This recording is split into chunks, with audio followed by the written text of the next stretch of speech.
Hello and welcome to SEO is Not That Hard. I'm your host Ed Dawson, the founder of keywordspeopleuse.com, the solution to finding the questions people ask online. In today's episode I'm going to talk about why pages rather than posts work better for building topical authority when using WordPress. Last week a listener to the podcast and also a customer of Keywords People Use contacted me and they were just struggling with how to set their blog up, their website up for topical authority. They'd written a lot of really great content and it was all in press posts and it was on a blog roll. Now the thing with posts on WordPress is they are shown in reverse chronological order on a blog page. So the newest content, i.e. your latest posts, are shown at the top of the lists. So this kind of chronological display means there's no real relation between the posts by default. It also means it's hard for people to discover related content on your website. And this also translates down to when Google looks at your website, it's not going to see the relationship between posts on similar topics. So while the content was great, the relationship between the content wasn't there, and also it was hard for users and for Google to sort of see the posts in context of each other. So while the content that was written was really good, evergreen, topical content, the site architecture was all wrong. Now, before I get into the next section, if you haven't listened just a few episodes back, episode 37, which came out on December the 4th, Site Architecture for Topical Authority, it's worth probably going and listen to that if you're not already familiar with the concept of pillars and cluster pages. But if you are familiar with all that stuff, then great. So if we're going to set up a WordPress site for topical authority, we want to put our content that is our evergreen topical authority content into pages.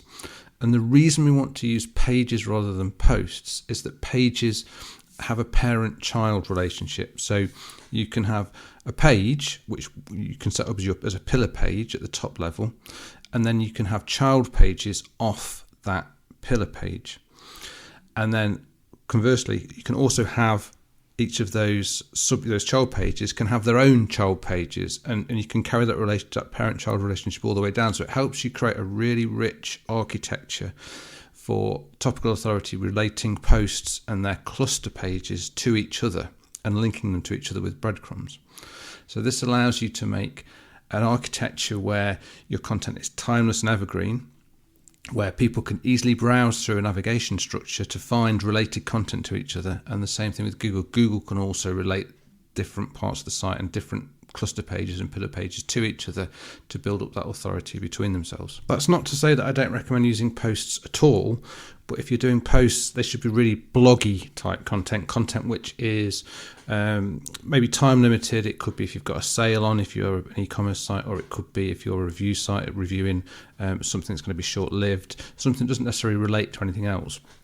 But where you've got content that's designed to rank for the long term, that evergreen content, which most of your content really should be, then you'll want to put it on pages and sub-pages and child pages, so you can build that pillar cluster page type architecture that will build topical authority.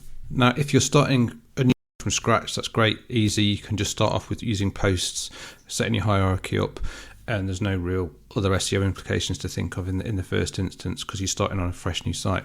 But if you've got an existing site, there's a few things that if you're going to look at moving from some of your content out of posts and into pages, that you'll want to think about. Now, the actual process itself can be quite easy. There's a few, if you just Google for WordPress move posts to pages and vice versa, there are lots of really good plugins that'll actually do this for you and let you switch content types, so you don't have to start again. Like the guy was helping out, he got over 100 posts that he created, and his first thought was, I'm never going to be able to recreate 100 posts, it'll take me ages. And it was actually, I showed him a plugin that could do it, and he just started, he was like, brilliant, I can just do this, and he was starting to shift them over straight away. Now when you do move them over, you obviously also need to use a 301 redirect to tell Google and the search engines that the content has moved from one URL pattern to a new URL pattern, because the URL pattern will change when you go from a post to a page, because with pages don't have timestamps in the URL by default, whereas posts do. So you need to make sure that if you're moving content around that's already been indexed, that you use a 301 redirect. Again, there are lots of plugins out there that can help you handle 301 redirects on WordPress. Just, Google is your friend here. Just Google WordPress 301 domain plugin, and it will, there's plenty of options there to help you sort that out.